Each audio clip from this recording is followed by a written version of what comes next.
Oi, crianças. Então, hoje eu venho contar a história Arraiá na Floresta Vem Cá. Quem escreveu foi a Gelsa Alencar e quem desenhou foi o Dione Moraes. Tudo começou quando lá na floresta começou a festa junina. E eles iam montar uma grande festa. O Castor, ele ficou responsável de montar a fogueira. Logo chegou a Pata e a Dona Galinha. E sabe o que elas fizeram? Elas eram cozinheiras de mão cheia e ficaram responsáveis pela comida. Logo então chegou a ovelha tocando sua sanfona, uma música.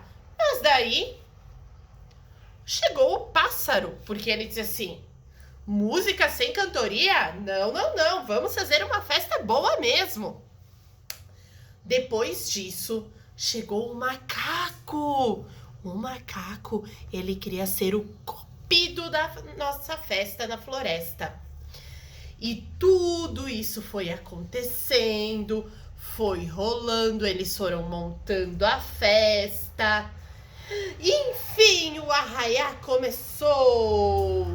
Assim que a fogueira se acendeu, Dona Cabrita chegou juntamente com o Pavão e os dois já chegaram dançando na festa, bem animados, com um vestido bem bonito e caipira, uma roupa bem bonita, e foram dançar. Por prezarem a amizade, divertiram-se de montão naquela festa. Ela foi muito animada e no final eles disseram: viva São Pedro, viva São João, viva São João! E foi assim que foi a festa na floresta. Até mais, boas atividades!